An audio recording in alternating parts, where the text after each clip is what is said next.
Olá, pessoal! A Revolução Russa de 1917 foi um levante popular ocorrido na Rússia contra o governo do czar Nicolau II em plena Primeira Guerra Mundial. Os revolucionários aboliram a monarquia e implantaram um regime de governo baseado em ideais socialistas. Antes da Revolução Russa se concretizar, o sistema político que organizava o país desde o século XV era o czarismo. Tratava-se de uma forma de absolutismo no qual o czar, o imperador, concentrava em suas mãos todos os poderes.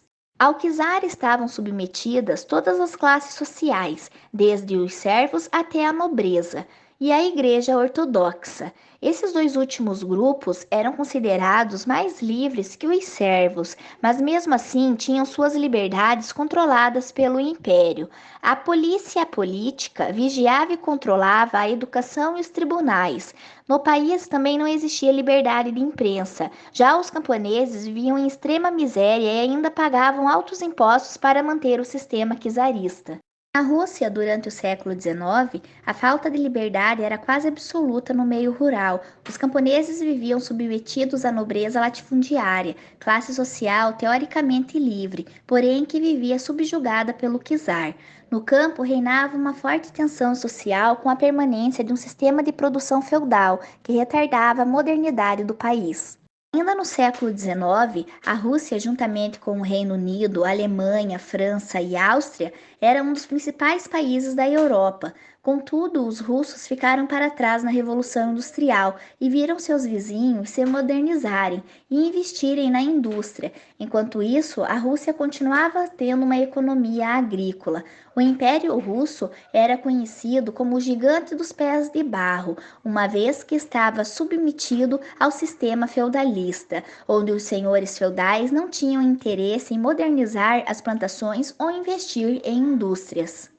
Quando a Rússia foi derrotada na Guerra da Crimeia em 1854 a 1856, por conta dos problemas sociais e econômicos que enfrentava, o czar Alexandre II instituiu algumas mudanças. Em 1861, houve a abolição da servidão, junto com a ocupação de novas terras, vendidas aos camponeses. Isso permitiu ao país aumentar sua produção e tornar-se um exportador de grãos.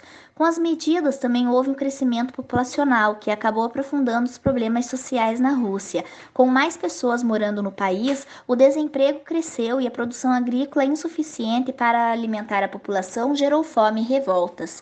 Buscando contornar a situação, o czar passou a estimular a industrialização, financiada por investimentos estrangeiros. Com a instalação de indústrias na Rússia, cresceu a migração no país. Tanto estrangeiros quanto pessoas de outras regiões russas mudaram-se para as novas cidades industriais, como Moscou e Petrogrado, em busca de emprego. Assim, as últimas décadas do século XIX, o Império Russo finalmente se modernizou. Contudo, o absolutismo e as precárias condições de vida persistiram no campo e na cidade, onde os operários recebiam salários muito baixos.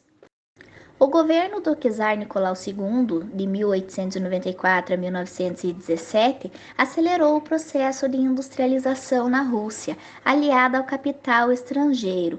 Apesar disso, as condições de vida pioraram com a fome, o desemprego e a diminuição dos salários. A burguesia também não era beneficiada, pois o capital estava concentrado nas mãos dos banqueiros e dos grandes empresários.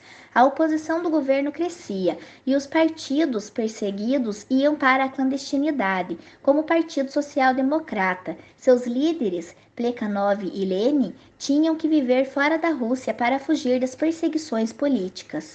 O governo czarista reprimia todo o tipo de oposição e milhares de pessoas eram enviadas ao exílio na Sibéria, condenadas por crimes políticos. Capitalistas e latifundiários mantinham um domínio sobre os trabalhadores urbanos e rurais.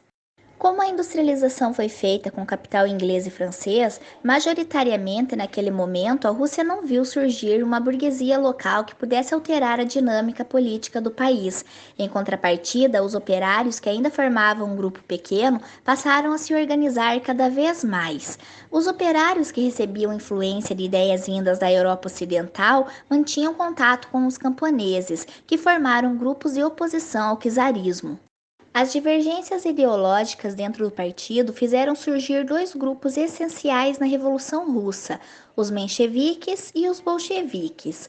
Os mencheviques era uma palavra russa utilizada para minoria. Liderados por Plekhanov, acreditava que era possível chegar ao poder de maneira pacífica, como por meio de eleições. Apesar de defender a implantação do socialismo na Rússia, os mencheviques acreditavam que a transição para esse tipo de governo deveria ser gradual e feita por reformas políticas e econômicas.